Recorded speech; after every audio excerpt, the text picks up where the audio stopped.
the video games, we see that Mario and Princess Peach are just friends. But there is a possibility that this could change. As in the movie, they flirt with glances that reveal something deeper than what we perceive. Even Donkey Kong mocks Mario, thinking that Peach is out of his reach. By the end of the story, it is evident that the princess's affection for Mario is greater than we imagine, looking at him with fondness, respect, and possibly other deeper feelings. Before, she saw him as a nobody and a foolish human. It may sound far-fetched, but in future Super Mario Bros. Movies, they could break the cycle of bad luck and allow Peach and Mario to have a romantic relationship. If you leave a heart in the comments, you'll be saying, "Long live the lovebird!"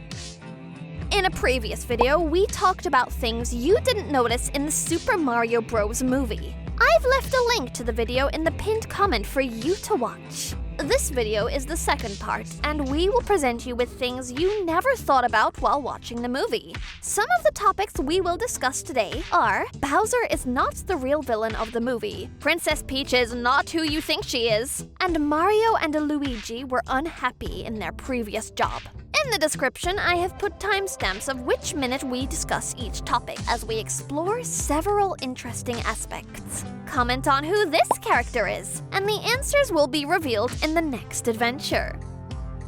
There is a reference to Princess Peach in one of the Minions short films, although hardly anyone remembers it. In a scene when Peach is getting ready to ride her motorcycle, she wears a distinctive white outfit with pink details, complemented by a perfectly matching helmet. Interestingly, Agnes, Gru's daughter, sports an extremely similar attire in one of the short films. This suggests the possibility that Agnes is a fan of Mario Kart, as in that video game, Princess Peach first wears that same outfit. When the Italian brothers return home for dinner, several issues within their family become evident. One of these problems was discussed in the first video, and you can find the link in the pinned comment if you want to know more details about it. A notable aspect of this scene is that Mario's father is upset because Luigi and Mario have decided to start their own plumbing business. This has a backstory based on the fact that Mario and Luigi pursued university studies. Evidence of this is a photo showing both brothers graduating, which is displayed in the living room of the house. It is likely that the career they studied is related to the field of medicine, given the characters Dr. Mario and Dr. Luigi that appear in the video games.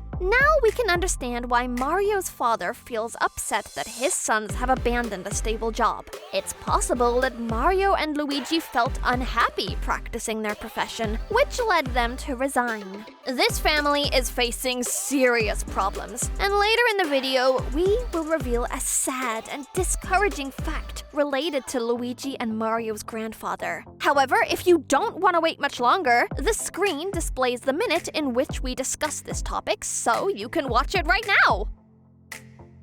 As we all know, Bowser is the main villain of this movie and several Mario Bros. Games. However, there is a plausible explanation that reveals why Bowser harbors so much evil in his heart. Kamek manipulated him, taking advantage of the lack of a mother and father figure in his life. Bowser's life has been marked by sadness due to the absence of a family. Without anyone by his side, Kamek manipulated him at will, teaching him that attacking and conquering worlds was normal, thus nurturing anger and hatred within him.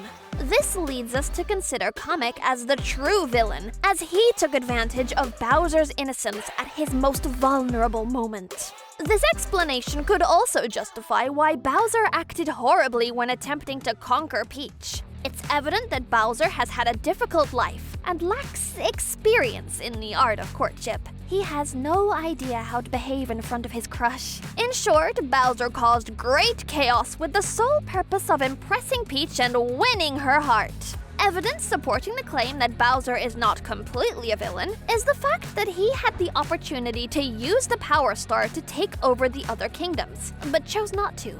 Only when things got out of control and he felt that everything was going to end badly for him, did he resort to the Power Star as a last resort. In summary, Bowser couldn't control his emotions because Kamek raised him to be a wild and ruthless beast. Now that you know that Bowser was manipulated by Kamek, do you still consider him as the true villain of this story? I invite you to share your response in the comments.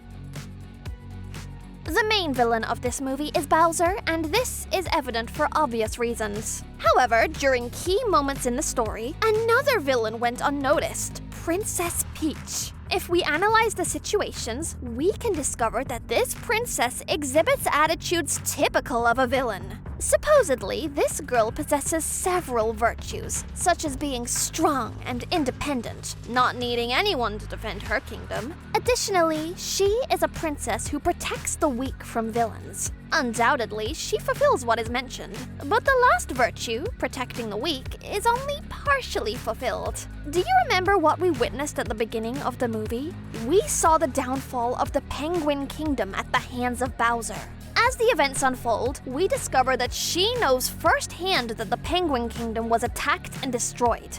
It would be logical for the princess to send help, or at least order to verify the status of the penguins, considering that such a kingdom is near the Mushroom Kingdom. Guess what happened? Peach didn't care about the penguins, she didn't send them help, and she didn't even bother to send someone to verify their situation. At no point did Princess Peach show compassion or solidarity. Do you know what the most absurd thing is of all? The fact that Peach was raised and educated by the Toads, who instilled in her strong life values with the idea of becoming a princess who cares for the needy. In other words, she didn't have the same fate as Bowser, who was manipulated into becoming a wild monster. At this point, I ask myself, who is the real villain of this movie? As I mentioned before, Bowser was manipulated by Kamek, while Peach acted intentionally and was only interested in forming alliances with the Kongs to prevent the downfall of her own kingdom. Tell me in the comments who you think is the true villain of this movie.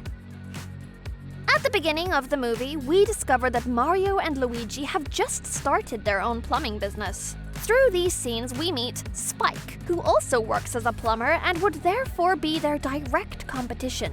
The events that occur when the loser insults and attacks Luigi indicate that he is an evil man in many, many ways. It wouldn't be surprising to think that he enjoys playing dirty with his competition to be the only plumber in town and charge whatever he wants. However, don't be fooled by his physical appearance of an evil man, as it is completely false. In the final moments of the show, we see that he is a coward.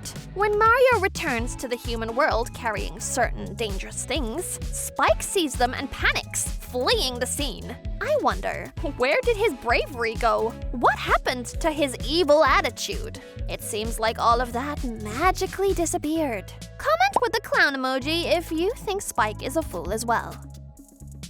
As I mentioned in the first part of this video, Luigi and Mario's family mistreat them. If you want to better understand this information, watch the video. Apparently, they are not the only ones who suffer mistreatment from the family. The elderly man, possibly the protagonist's grandfather, also doesn't receive proper treatment. It's evident that at this stage of his life, the grandfather needs assistance from others to carry out certain activities. In a normal family, grandparents are loved and respected, and efforts are made to ensure that they enjoy this stage of life and are always happy. However, the family of these boys is not entirely normal. In the scenes featuring the grandfather, it's noticeable that he is not given the proper attention.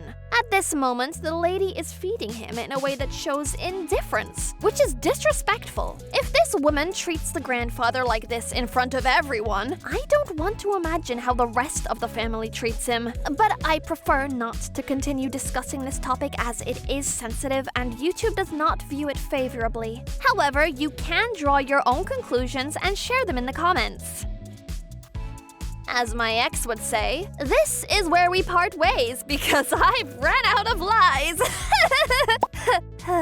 I invite you to watch the first part of this video. The link is in the first comment. You can also choose one of the videos that will appear on the screen. Whatever your choice, I know that you'll like it. I say to you hello and greetings to everyone who participated in the previous video. I'm Ciara and I'll see you next time. Bye bye!